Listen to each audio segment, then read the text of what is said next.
major hock here. It all started when I offered odds on Labour winning in Courtland. That cost me nearly the entire This Week production budget. I know. 27 whole pounds?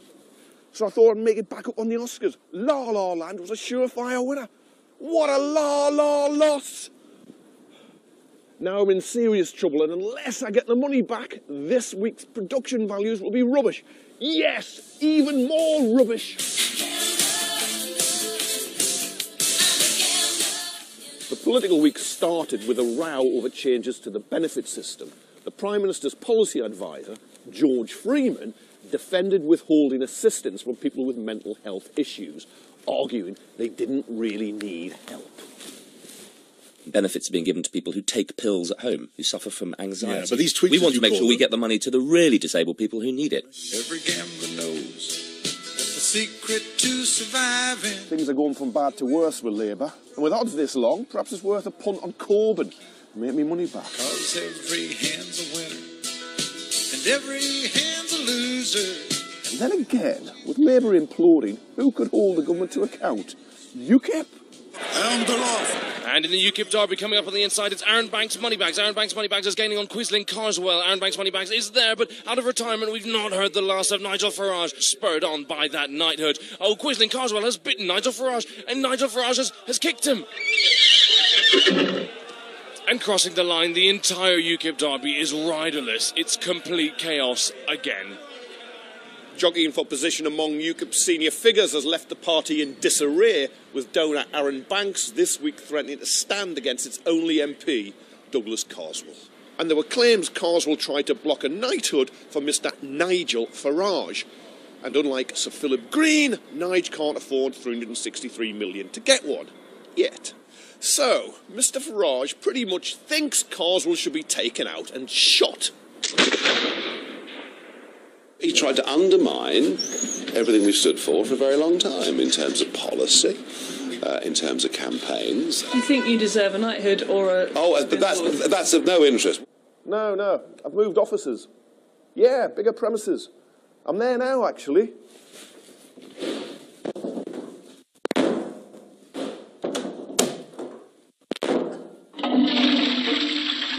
The Tories are romping home and Mrs May's got tight reins on the Tory backbenchers. But some of the Conservatives are a bit skittish about Brexit. 8 months ago, a majority of voters opted to leave the European Union.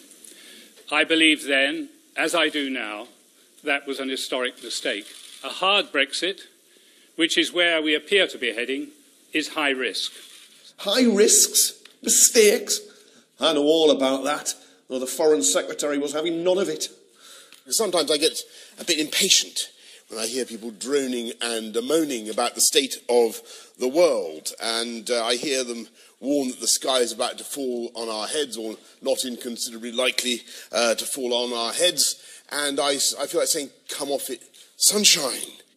The odds are lengthening considerably on an easy ride for the Brexit bill, after the Lords this week in the committee stage passed a significant amendment protecting EU nationals already living here.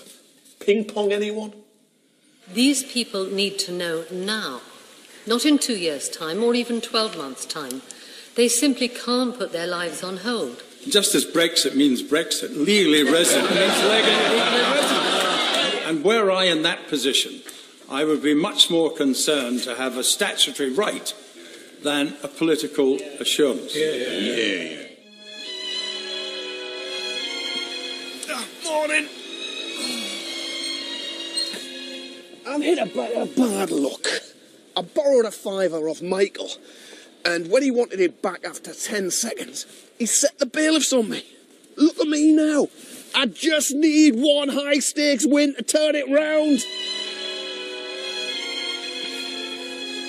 Talking of high stakes, people in Northern Ireland went to the polls today to elect a new power-sharing executive. But tensions between the DUP and Sinn Féin mean forming that executive might be difficult, raising the possibility of a return to direct rule. Oi! Get out of it! Bloody urban foxes, come back!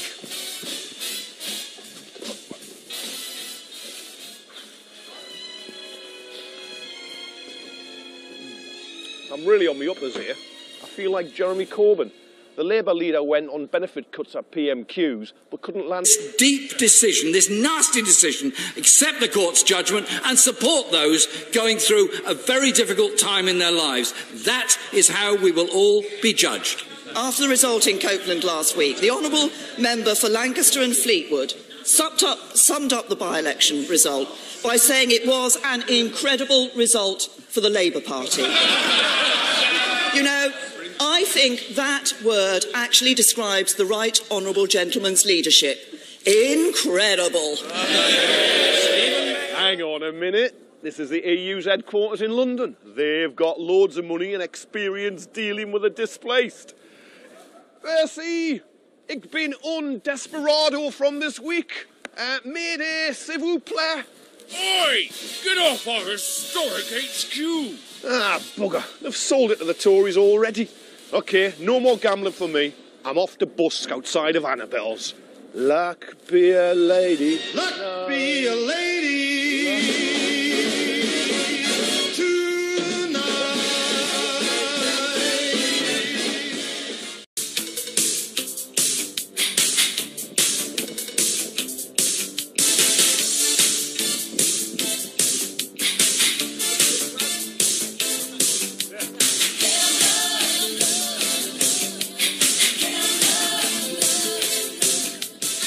Major hock here. It all started when I offered odds on Labour winning in Copeland. That cost me nearly the entire This Week production budget. I know. 27 whole pounds. So I thought I'd make it back up on the Oscars. La La Land was a surefire winner.